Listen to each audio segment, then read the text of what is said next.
Before we get into it, please like this video, subscribe to this channel, and hit that bell icon so that you can be notified every time we put a financial tip video out or every time we put any video out that's going to help you understand how money works so that you can make it work for you.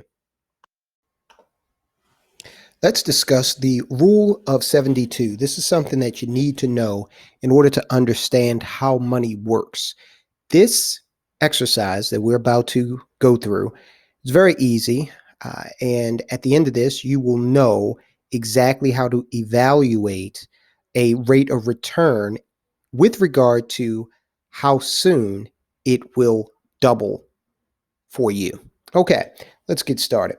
Quite simply, your money will double at a certain point determined by dividing 72 by the percent of interest. All right, so let's look at how it would appear in the real world. Let's say you went out there and you put away $10,000 and you were getting 3% on that $10,000.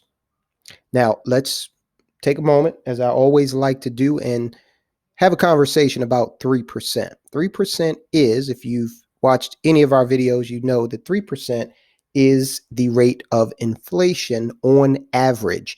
Inflation, of course, is the increase in the cost of goods and services. So they typically tend to increase by 3% per year. Some years it's more, some years it has been less, but on average it's 3%. So everything you purchase tends to increase in price by 3% a year.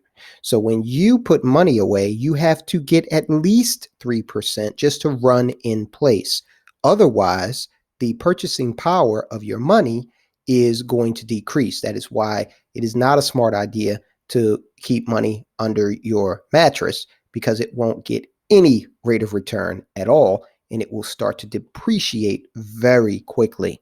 So you've gone out and you've got an account that pays 3%. How long will it take that $10,000 to double? It looks like it's not going to happen in 6 years, not going to happen in 12 years, or even 18 years. Your money will double in 20 years.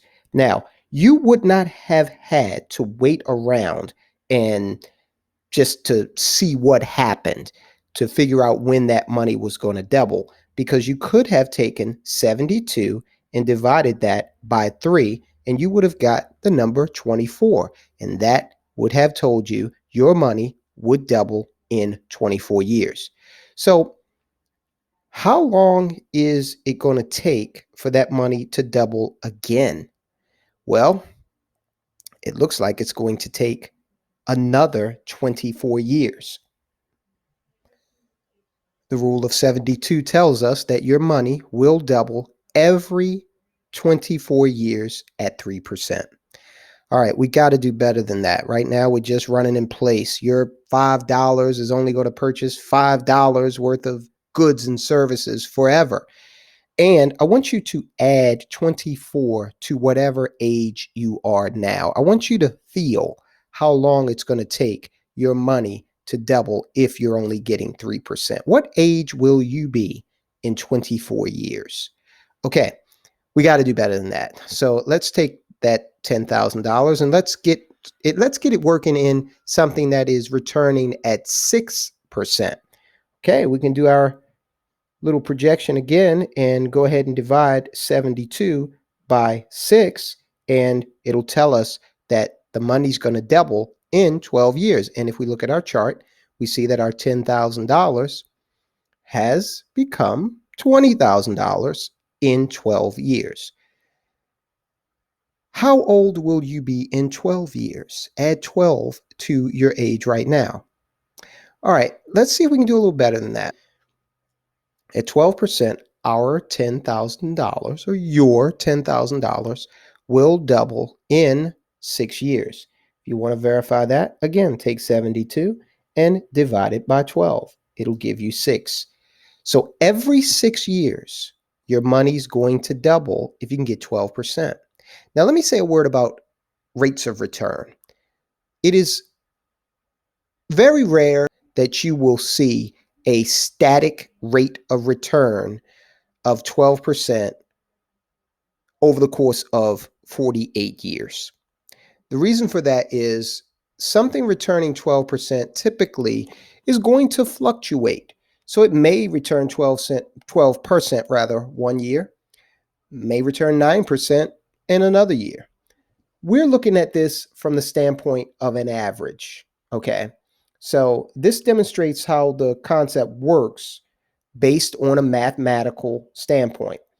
We're definitely not trying to represent any particular investment. The other thing you have to worry about when you invest your money, you don't have to worry about it, but you have to be cognizant of it, is that you do pay taxes if you have dividend reinvestment. You do pay fees on the management if you're in a certain type of fund. And it is pretty unlikely that you will have, again, uh, 10 to 12% year after year after year consistently. Okay. So let's just understand that we're using this concept to illustrate a larger point. That point being that the higher rate of return you can earn over the course of time, the better.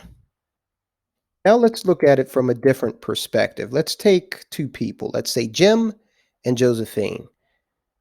Both Jim and Josephine have said, you know what? We can save $100 per month apiece. So they don't know each other, but they both commit to putting away $100 per month.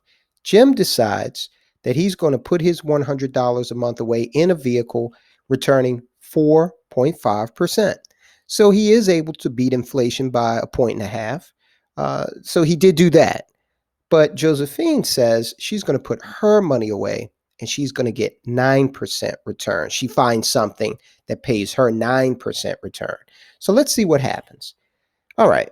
We go along here for the first couple of years and they pretty much do, close to the same in terms of performance. But once we start to look down the road, look at what happens.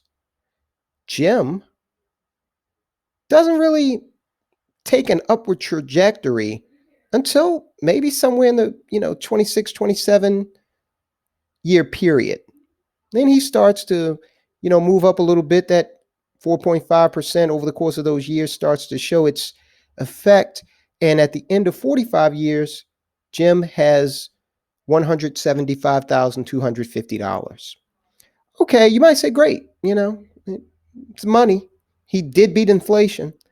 But let's look at what Josephine did, what happened with her.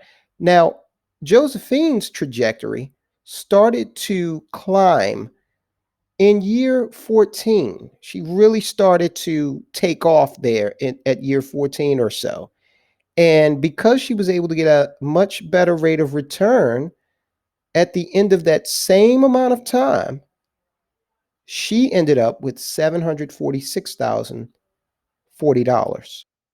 Both of them had a $100 per month deposit into their investments, but their investments paid two different rates of return. So your takeaway is start as early as you can. It's never too late. If you're still breathing, it's not too late. So you got to start as early as you possibly can. And you have to work with someone who manages your money to figure out how to get the best rate of return. If you can do those things, then you're going to end that race in a much better position than if you were not able to get a better rate of return. If you were just able to do a little bit better than inflation, look at the difference. That's a tremendous difference in money. Okay? So that was a hypothetical exercise just to illustrate some points to you. I hope that you have gotten a lot out of that. If you have any questions, just leave them in the comment section. Also, please share this with someone. Share this video with someone you love, because this is the kind of thing, this is the kind of information we want to take hold, especially with our young folk, so that they can start early. Imagine if you've got some guy or a young girl that's 18 years old and they get this, imagine what their life could look like. All right, play to prosper. I will talk with you soon.